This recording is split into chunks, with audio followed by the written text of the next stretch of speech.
si le fait que Jody Wilson-Raybould se présente en tant qu'indépendante, et je dirais Jane Philpott aussi, est-ce que c'est une façon de se garder la porte ouverte pour retourner au Parti libéral à un moment donné?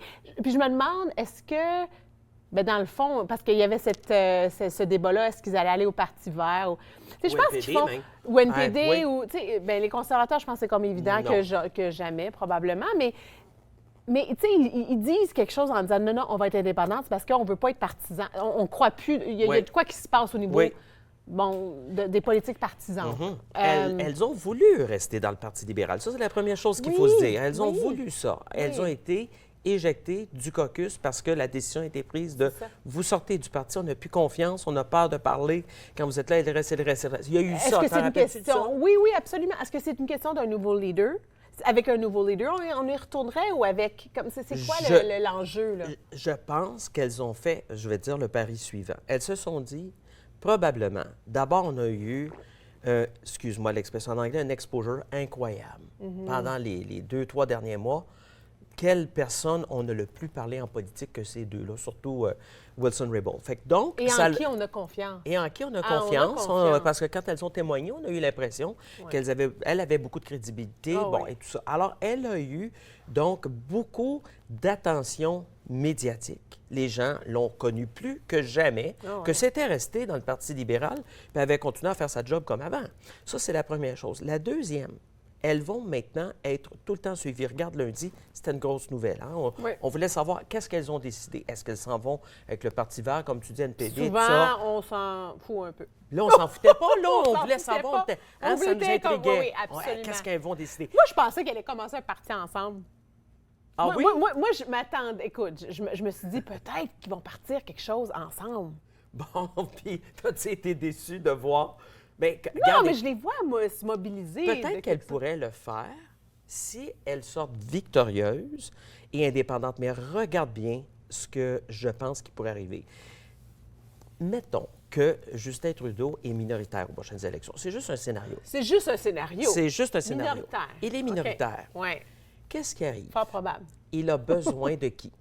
Il a besoin pour diriger de qui? D'indépendants, de peut-être le Parti vert, pour être capable de faire passer ses lois, hein, pour avoir une certaine majorité. Un peu, imagine la force politique que ces deux filles-là iraient chercher. Elles ne sont plus dans le Parti libéral, mais elles vont chercher ce qu'elles veulent du Parti libéral. Ça pourrait arriver, ça. Ça serait quand même assez brillant. Et ça serait intéressant.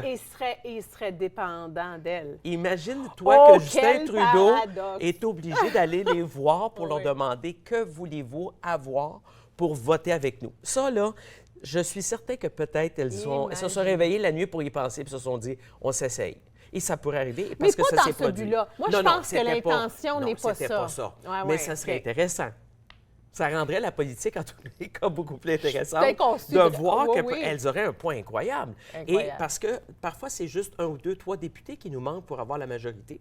Donc ça, c'est peut-être pas la raison, comme tu as dit, mais ça va leur donner une force politique, je crois, plus grande de rester indépendantes. Et je pense qu'elles ont, juste de leur personne, une influence. De leur prestance. De leur prestance. Je pense qu'elles vont vraiment avoir une influence. Je crois que oui. On n'a pas fini de les voir. Bon, je les mets, fait connaître. Parce que, oui, ils sont fait beaucoup connaître. Beaucoup. Puis je pense que les gens ont beaucoup de respect pour elles. En tout cas, c'est mes impressions. Ça m'amène à un sujet avant que la pause arrive, parce qu'elle arrive toujours plus vite. Ce sont deux femmes, ça, qui sont en politique. Oui. Ce sont deux femmes qui se sont faites connaître pour leur intégrité, ou en tout cas pour leur courage politique, jusqu'à un certain point. Les gens trouvent qu'elles n'ont pas décidé de rentrer de façon opportuniste dans un autre parti. Elles sont vues comme courageuses. Hein? Se présenter comme indépendant, tu n'as pas la machine d'aucun parti avec toi. Tu étais vraiment laissé à toi-même. Qui t'appuie? Que toi, ton équipe. Donc, c'est quand même vu comme une manque de... Simard a fait la même chose. Oui. Et regarde la voix que ça lui avait donnée. Est-ce qu'on connaissait aussi bien Amanda Simard avant? Non. Non, hein? Non. Et maintenant, c'est une voix. C'est une personne dont on parle beaucoup. Mais elle a perdu un certain pouvoir politique. Oui. À ce moment-là, Tu y perds peut-être au niveau du parti, parce qu'elle était du côté du pouvoir, et comme les deux ministres aussi, Raybould et puis Philpott, elles perdent l'influence. Mais elle a une influence maintenant. C'est une personnalité. Oui, voilà. Alors, c'est le jeu, je pense qu'elle... Il y a toujours en des pour et des contre. Je pense qu'elles se sont probablement dit, nous allons avoir plus de poids en étant indépendants. Puis tu vois, moi, je pense qu'elles se sont dit, moi, j'essaie de me mettre dans leurs souliers, je pense qu'elles se sont dit, on va pouvoir maintenir nos valeurs en étant indépendants. Ça demande l'intégrité. C'est ça. Oui, beaucoup. C'est ce que j'ai compris, moi. C'est ça.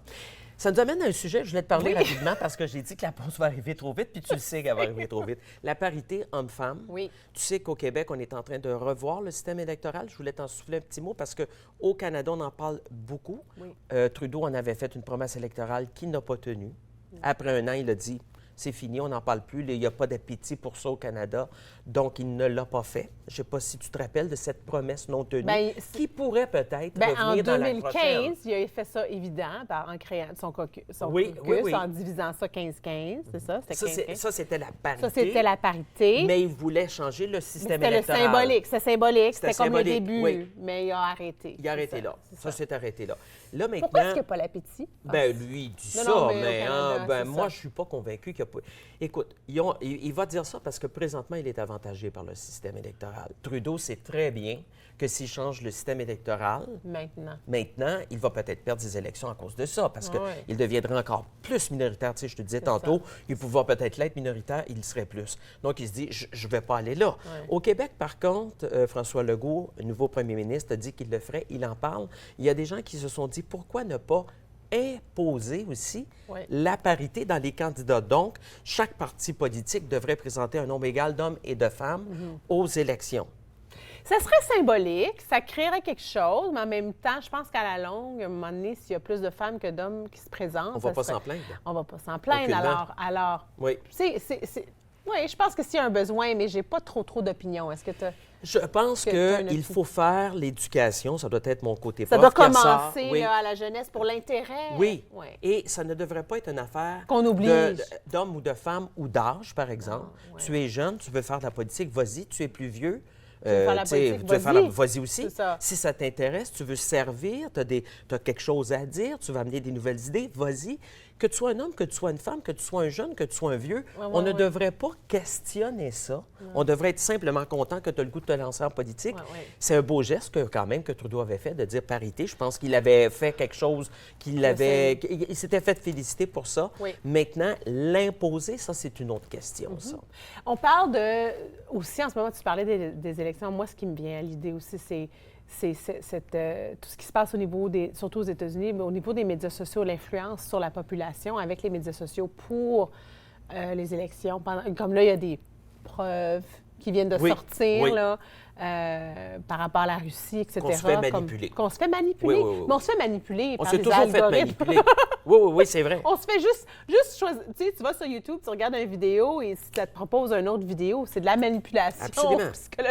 Tu vas chercher ton information, mais elle vient à toi aussi. Selon tes intérêts. Ça essaie de t'amener sur des angles, etc. Ça fait peur?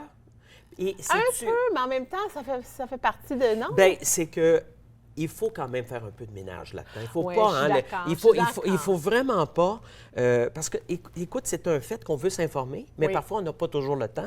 On y va un petit peu à la va-vite, là, tu sais. On va prendre ce qu'on... Puis on peut consommer sans nécessairement vérifier la source. C'est tout ce qu'on a. Oui, c'est fini. Est-ce que le segment est terminé?